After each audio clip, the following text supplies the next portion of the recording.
Enggak pernah takut, Bang. Kami enggak pernah takut. Pengacara Iya. kita banyak gitu loh. Artinya Iya, kami juga banyak pengacara juga di tingkat. Jadi gini, gitu ya. begini aja sederhananya, Bung. Bisa tidak kami umat Islam itu mengambil kata Yesus, lalu kami nisbahkan kepada dewa? Bisa nggak? Misalnya, tentang agama maksud saya. misalnya gini, Bang, sabar. Misalnya kan tadi menurut bahasa, itu masalah bahasa, oke. Kami ambil kata Yesus, kami nisbahkan kepada dewa.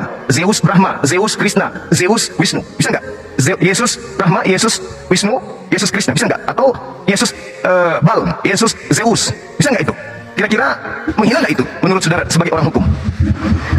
Ya kembali lagi nanti kami sedang mempelajari sih. Tapi maksudnya saya senang aja sih dengerin ada perdebatan. Tapi kata-kata kotor dan kata-kata makian, bully-bully Tuhan itu yang menurut saya perlu digarisbawahi.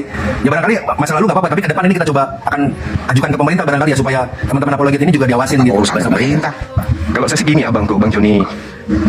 Sebagai sarjana hukum, galakkan kekuatan untuk minta kepada lain menghilangkan semua istilah Islam di Al-Quran. Baru Anda bisa mencari siapa penghujat, siapa penista. Kalau selama lembaga kitab Anda itu masih menggunakan istilah-istilah Al-Quran di dalam Bibelnya orang Kristen, ya sama aja. Berarti sama aja Anda membersihkan wajah dengan menggunakan air bekas cucian piring. Nggak akan bersih. Lebih baik Anda mempersatukan kemudian persekutuan gereja Indonesia, lalu hapuskan semua istilah-istilah Islam di dalam Bible. Maka tidak perlu ada dialog kayak begini. Islamnya Islam, Kristen dengan Kristen. Tapi kan sekarang tidak. Kitab Anda itu masuk ke ranah Islam. Sampulnya aja Alkitab. Apa dasarnya Kristen menggunakan kata Alkitab? Nggak ada. Kenapa tidak menggunakan saja Bible atau buku-buku atau apalah gitu yang penting tidak menyinggung perasaan kami umat Islam? Karena kata Alkitab itu adalah nama lain dari Al-Quran. Jadi yang memicu perdebatan ini sebenarnya dari pihak saudara. Kalau Alkitab bakat sih Bibel, namanya Bibel. Karena Alkitab Indonesia Alkitab. Nah, itu yang salah, karena nyinggung perasaan kita gitu loh. Sebenarnya tidak perlu. Islam itu rahmatan lil alamin. Islam itu tugasnya mengayomi, melindungi, menyayangi, mengasihi alam semesta. Tidak perlu ada diskusi-diskusi kayak begini. Tapi karena agama saudara, ya parah bang, parah. Sehingga kami hadir untuk meluruskan itu. Jadi dalam hal ini kami korban. Tuhan kami dipakai sebagai bahan olok-olokan di dalam kitab saudara. Coba Anda baca. Keberatan kata Allah itu dipakai sebagai Tuhannya orang Kristen begitu. Seluruh istilah-istilah Al-Quran itu harus dicabut dari Bible. Supaya tidak ada kisru antara dua agama ini. Biar kita duduk rangkulan gitu loh. Nggak perlu kita dialog agama. Silakan lakum dinukum waliyaden. Tapi Kristen mencoba masuk ke ranah jantungnya umat Islam dengan mengambil istilah Quran.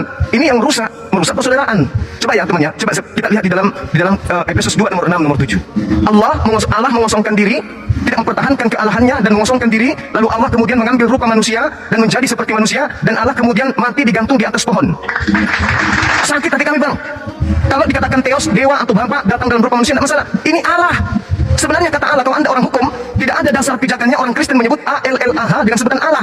Sebutan Allah itu adalah cara gereja mengumpetin sembahan umat Islam agar tidak diketahui bahwa mereka menggunakan nama Tuhan kami. Makanya disebut Allah. Coba Anda perhatikan. Ejaan apa yang bisa membenarkan penyebutan Allah itu? Nggak ada. Tapi karena semata-mata ini menyembunyikan identitas Tuhannya umat Islam yang ada di Bible, maka gereja pada mulanya diajarkan dengan menyebut nama Allah. Apa itu Allah bang? Apa itu Allah? Nggak ada kan? Itu berasal dari kata Allah. Kristen tidak berani menyebutnya dengan sebutan Allah. Kenapa? Kapan mereka mengatakan Allah, berarti ketahuan bahwa mereka ambil Tuhan umat Islam.